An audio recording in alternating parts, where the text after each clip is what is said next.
बेटी बेटी कही के पापा गोदिया खेलवाला हो रोज कह दिया है हमार जी अजूरी में भरी भरी पनिया पियावाला हो हमके हंसाई बारंबार जी।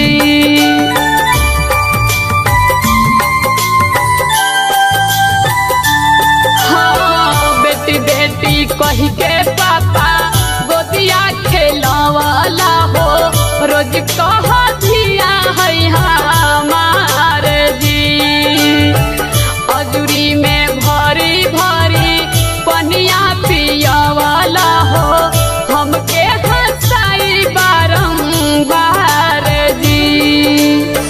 सब तू भुलाई गईला बेटी के विदाई कैला सब तू भुलाई गईला बेटी के विदाई कैला सुन भइले आंगना दुआर जी छूट गईले घर परिवार जी।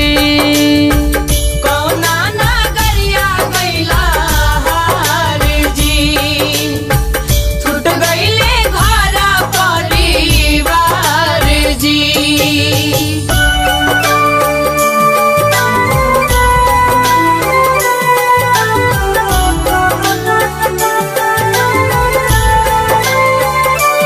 एंगल म्यूजिक कुमार रमेश की प्रस्तुति म्यूजिक बाय एंगल म्यूजिक।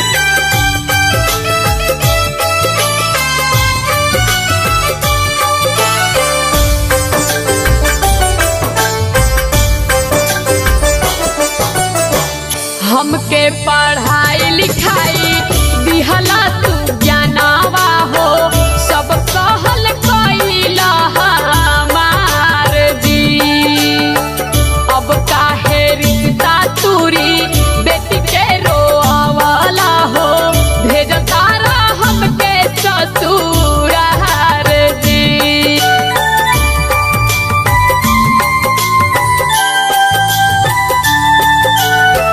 हमके पढ़ाई लिखाई दिहला तू ज्ञानवा हो सब कहल कैला हमार जी अब काहे रिश्ता तूरी बेटी के रोवाला हो भेजता रह हमके ससुरार जी।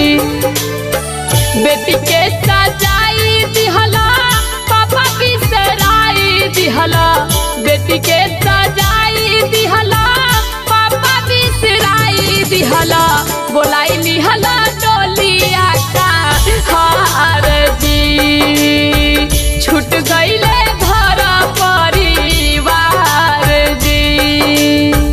कौना नगरिया गइला हार जी छूट गइले घर परिवार जी।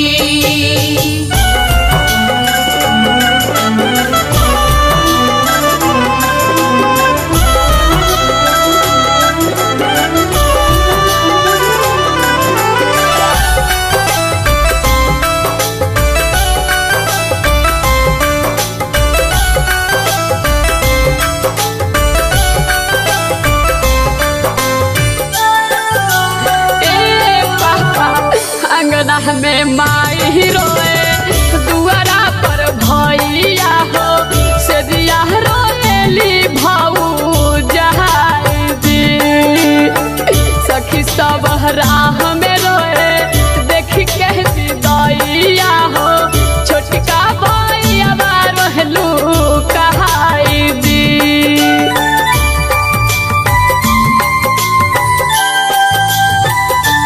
हाँ, अंगना में माई रोए दुआरा पर भैया हो सजिया रोएली भौजाई जी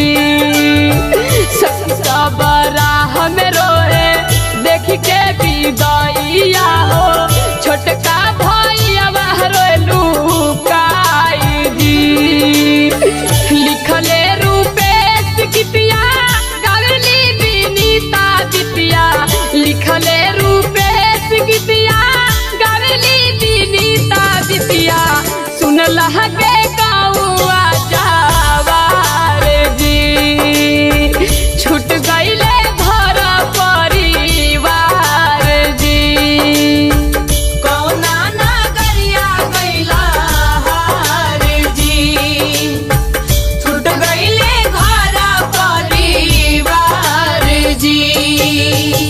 कौना